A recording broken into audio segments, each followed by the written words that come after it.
केंद्र सरकार चाहती है महंगाई बढ़े, बढ़ती रहे, कोई विपक्ष का आदमी आवाज ना उठाए, बेरोजगार युवा सड़कों पे घूमते रहें, कोई विपक्ष से केजरीवाल उठ के प्रधानमंत्री जी से सवाल ना कर ले। डॉलर की हालत वो हो गई है कि रुपया इतना बुरा कभी इतिहास में नहीं गिरा, मगर दिल्ली के फाइनेंस मिनिस्टर मनीष सिसोदिया पलटकर केंद्र सरकार से दिल्ली की और देश की इकोनॉमी के बारे में कोई सवाल ना पूछ लें। मोदी जी के कॉरपोरेट मित्रों को 10 लाख करोड़ के एनपीए की राहत हो जाए मगर इस पे सवाल ना उठे, कॉरपोरेट टैक्स कम हो जाए मगर विपक्ष चुप रहे। तो ये किस मोडस ऑपरेंडी से भारतीय जनता पार्टी काम करती है, मैं आपको कुछ उदाहरण जो है देना चाहता हूं। और उसके सबसे बड़े उदाहरण हैं शुवेंदु अधिकारी, टीएमसी के नेता थे। भारतीय जनता पार्टी का पूरा कैंपेन शारदा चिट स्कैम और शुवेंदु अधिकारी के खिलाफ था और कई महीने तक ये जो है पूरा का पूरा नैरेटिव भारतीय जनता पार्टी का चला। जब भारतीय जनता पार्टी की केंद्र में सरकार आई तो सीबीआई ने उनके खिलाफ केस रजिस्टर किया, छापेमारी की। 2017 में उनके ऊपर prevention of money laundering act PMLA के अंदर भी केस रजिस्टर किया गया और ईडी ने छापेमारी की, इंटेरोगेशन हुई। फिर उन्होंने भारतीय जनता पार्टी ज्वाइन कर ली और जब से उन्होंने भारतीय जनता पार्टी ज्वाइन कर ली, सारी की सारी इंटेरोगेशन, सारे के सारे उनके ऊपर आरोप अब खत्म हो गए हैं। अब शुवेंदु अधिकारी जो उस वक्त बंगाल के सबसे बड़े भ्रष्टाचारी थे, भारतीय जनता पार्टी कहती थी, मैं नहीं कह रहा, आज वो भारतीय जनता पार्टी के बंगाल के लीडर ऑफ अपोजिशन है। एक और उदाहरण देता हूं, हेमंत बिस्व शर्मा। हेमंत बिस्व शर्मा अगस्त 2015 में से पहले कांग्रेस के नेता हुआ करते थे। भारतीय जनता पार्टी ने असम में बाकायदा कैंपेन चलाया कई महीनों तक हेमंत बिस्व शर्मा के खिलाफ कि इन्होंने वाटर स्कैम के अंदर करोड़ों रुपए हड़प लिए हैं। भारतीय जनता पार्टी ने बाकायदा बुकलेट निकाली हेमंत बिस्व शर्मा के नाम पे कि इनसे बड़ा भ्रष्टाचारी कोई नहीं हो सकता और पूरी कैंपेन हेमंत बिस्व शर्मा के खिलाफ थी। और यह मामला यहां तक बढ़ा कि अमेरिका की गवर्नमेंट ने भी इस मामले के अंदर केस दर्ज किया और अमेरिका की गवर्नमेंट ने भी यह कहा कि इसके अंदर किसी मंत्री को पैसे दिए गए हैं और भारतीय जनता पार्टी कहती थी कि वो मंत्री हेमंत बिस्व शर्मा हैं। और आज हेमंत बिस्व शर्मा असम में भारतीय जनता पार्टी के मुख्यमंत्री हैं। जिनके खिलाफ कैंपेन चलाया उनको आपने पार्टी ज्वाइन कराई और अब वो आपके यहां मुख्यमंत्री हैं। मुकुल रॉय 2017 में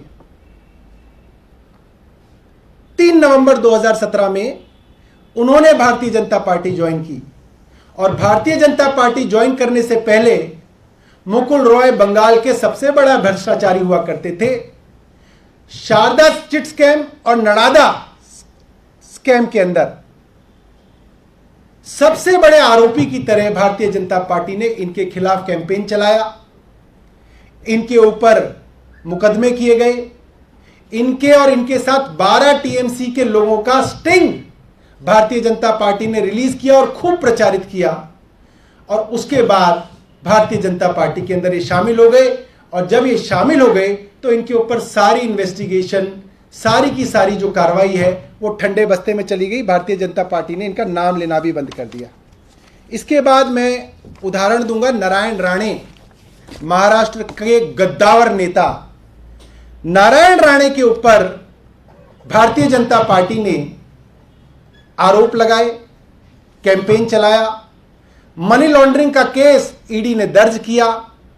उसके बाद इनके ऊपर एक जमीन घोटाले के अंदर बड़ा कैंपेन भारतीय जनता पार्टी ने चलाया और फिर भारतीय जनता पार्टी के अंदर आ गए और ये सारे मामले जो है ठंडे बस्ते के अंदर चले गए। इस तरीके के मेरे पास 3 दर्जन मामले हैं।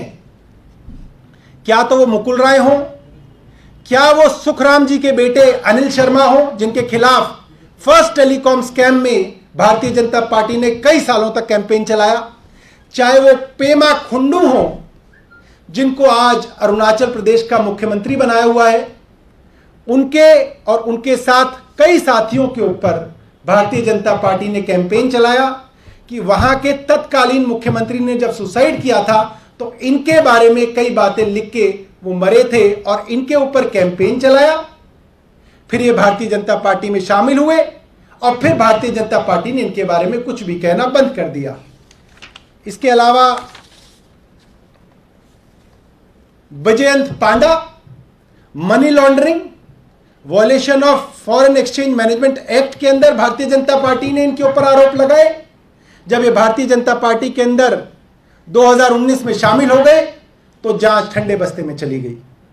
पुरुषोत्तम साबरिया, इनके ऊपर गुजरात के अंदर इरिगेशन स्कैम में पूरा का पूरा कैंपेन चलाया, मुकदमे किए, दबाव बनाया। 2019 में इन्होंने भारतीय जनता पार्टी ज्वाइन कर ली। सारी इन्वेस्टिगेशन ठंडे बस्ते में। शुभेंदु अधिकारी आपको बता चुका हूं। और इस तरीके से दर्जनों ऐसे बड़े बड़े नेता अलग अलग राज्यों में रहे हैं जिनके खिलाफ भारतीय जनता पार्टी की सेंट्रल लीडरशिप ने एक कैंपेन चलाया, ईडी और सीबीआई से मुकदमे दर्ज कराए, उनके घर और उनके साथियों पर छापे डलवाए, उनको बदनाम किया और उसके बाद वो जब भारतीय जनता पार्टी में आ गए तो वो दूध से नहाकर भारतीय जनता पार्टी की वॉशिंग मशीन में धुलकर बिल्कुल साफ सुथरे बाहर निकले।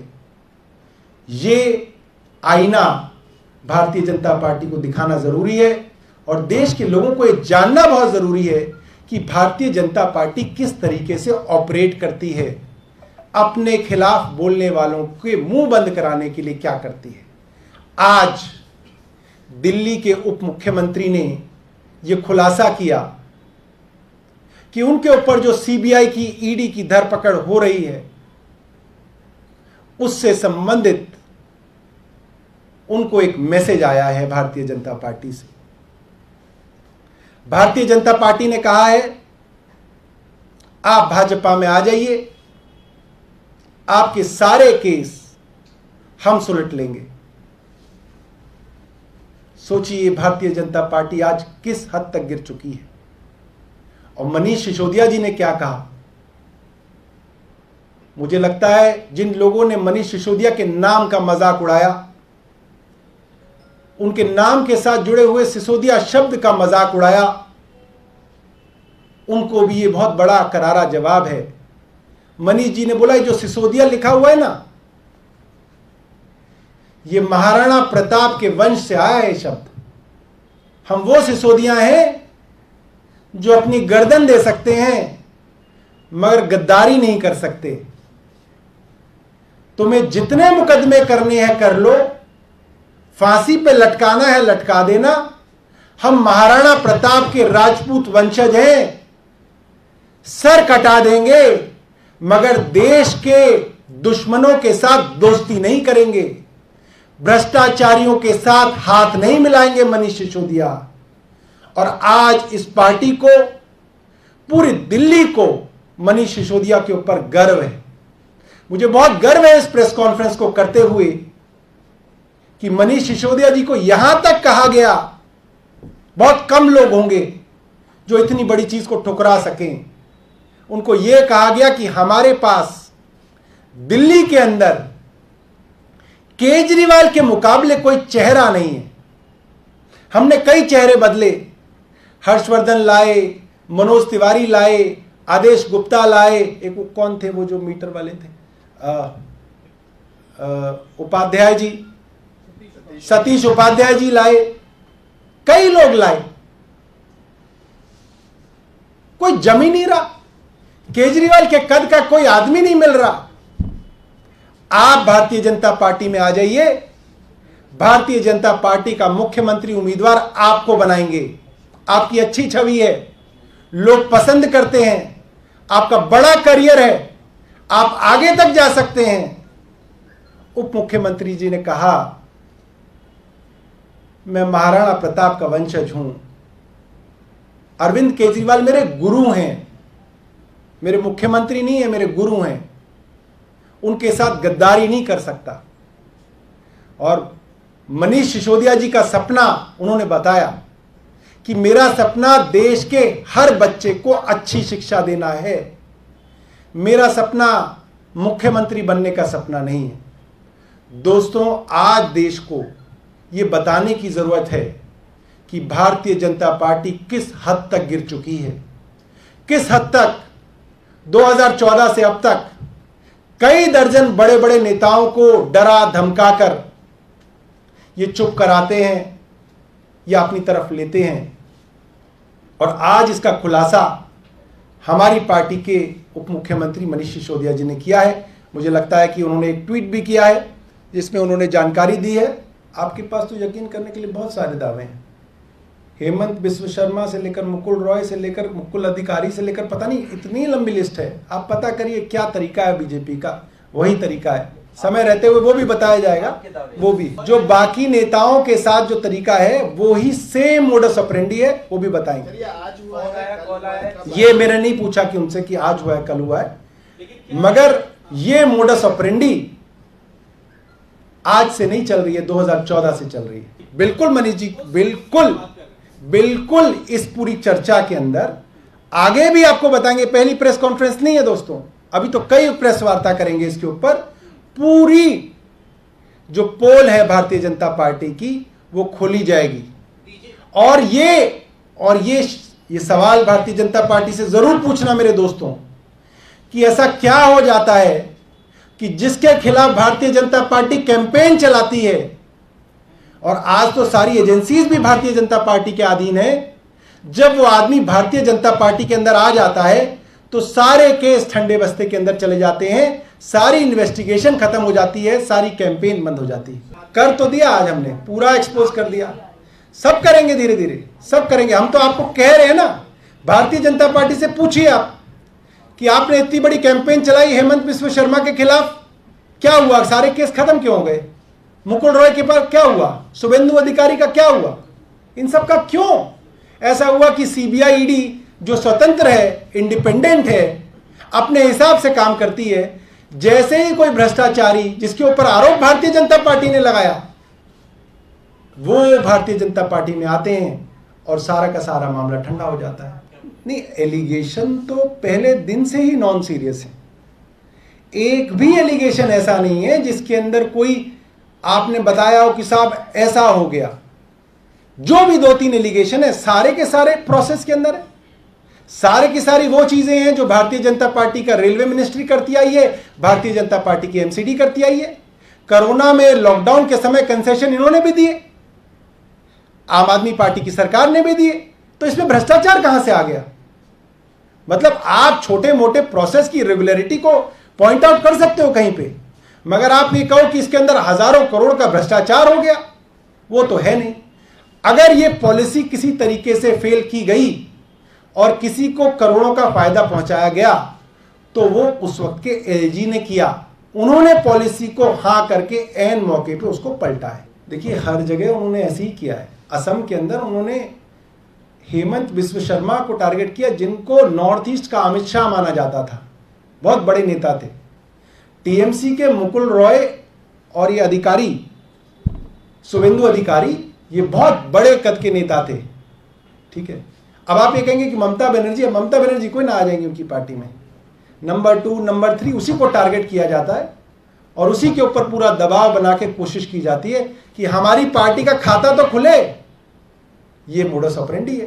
देखिए, जांच की शुरुआत ही सीबीआई को एलजी साहब के उस फैसले से करनी चाहिए जिसके अंदर पहले उन्होंने कहा कि दिल्ली के 100% एरिया के अंदर इतनी दुकानें खुलेंगी, और बाद में उसमें उन्होंने 40% एरिया हटा दिया और बोला कि बाकी 60 में खुलेंगी। उससे जिन भी ठेकेदारों ने, जिन भी लाइसेंसीज ने अपनी बिड डाली थी, वो लोग हाईकोर्ट गए। करीब आधा दर्जन पिटीशन हाईकोर्ट ने डिसाइड किए। हाईकोर्ट का आदेश हुआ सरकार को कि आप इनके पैसे वापस कीजिए। सरकार को 30% फीस वापस करनी पड़ी और पॉलिसी के अंदर सरकार के रेवेन्यू के अंदर घटना जो है वो शुरू हो गया। ये सब मैटर ऑफ रिकॉर्ड है, हाई कोर्ट के अंदर ये चीजें डिसाइडेड हैं।